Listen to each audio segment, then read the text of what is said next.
Santo Tomás de Aquino sobre la verdad, capítulo 1, artículo 11. Si se da falsedad en los sentidos. Respuesta. El proceso de nuestro conocimiento que toma su comienzo de las cosas es el siguiente. Empieza por los sentidos y después llega a su perfección en el entendimiento. Así, el sentido viene a ser como un intermediario entre el entendimiento y las cosas. Considerado respecto de las cosas, es una suerte de entendimiento. Considerado respecto del entendimiento, viene a ser como una cosa. Por eso se dice que en el sentido se da la verdad y la falsedad de dos maneras. Una considerado el orden del sentido al entendimiento. Bajo ese aspecto se dice que el sentido es verdadero o falso como las cosas, es decir, en cuanto causan en el entendimiento un juicio verdadero o falso. Otra manera es considerado el orden del sentido a las cosas. En esa perspectiva se dice que hay verdad o falsedad en el sentido de la misma manera que en el entendimiento, en cuanto que juzga que es lo que es o que no es lo que no es. Pues bien, si se trata del sentido en la primera manera dicha, entonces de algún modo se da en él la falsedad, y de algún modo no, pues el sentido es por una parte una cierta cosa, y por otra anuncia o señala otra cosa. Así, si se le toma respecto del entendimiento como una cosa, no se encuentra en él falsedad alguna, ya que conforme sea la disposición o modo actual en que está, así comunica al entendimiento esa manera suya de hallarse. Por eso dice Agustín en el texto citado que los sentidos no pueden enunciar nada más que su propia afección.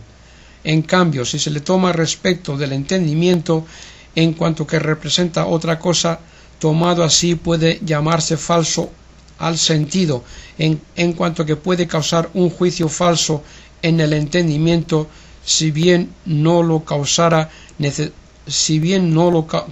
necesariamente, como ya se ha advertido tratando de las cosas. El entendimiento juzga del mensaje que le transmiten los sentidos de la misma manera que juzga sobre las cosas. Tomado pues así el sentido, siempre produce en el entendimiento un juicio verdadero sobre la disposición o manera de hallarse él mismo, no sobre la manera de hallarse las cosas. Por lo que hace ahora al sentido tomado en la relación que tiene con las cosas, existen en él la falsedad y la verdad de la manera que existen en el entendimiento. Ahora bien, en el entendimiento la verdad y la falsedad se hallan primera y principalmente en el juicio que compone y divide, en la formación de las quiridades sólo por orden al juicio que se siga de dicha formación. Por lo mismo también en el sentido se encuentran propiamente la verdad y la falsedad en cuanto que juzga de los objetos sensibles. En cambio, en la aprehensión o captación del objeto sensible no hay verdad o falsedad propiamente, sino sólo por orden al juicio que se sigue de dicha formación, es decir, en cuanto que de tal aprehensión se puede seguir tal juicio. Ese juicio de los sentidos sobre algunos objetos es natural, como cuando se trata de los sentidos propios, sobre otros en virtud de cierta especie de comparación o cotejo que hace en nosotros la facultad cogitativa, que es una potencia de la parte sensitiva y que en los animales está sustituida por una apreciación natural. Ese es el modo que tiene de juzgar la facultad sensitiva sobre los sensibles comunes y sobre los sensibles accidentalmente.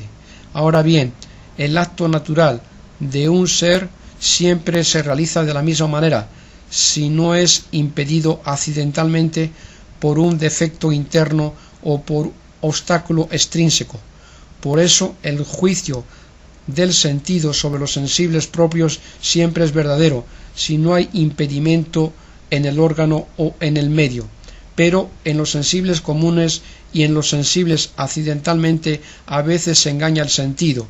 Así se ve de qué manera puede haber falsedad en el juicio de los sentidos.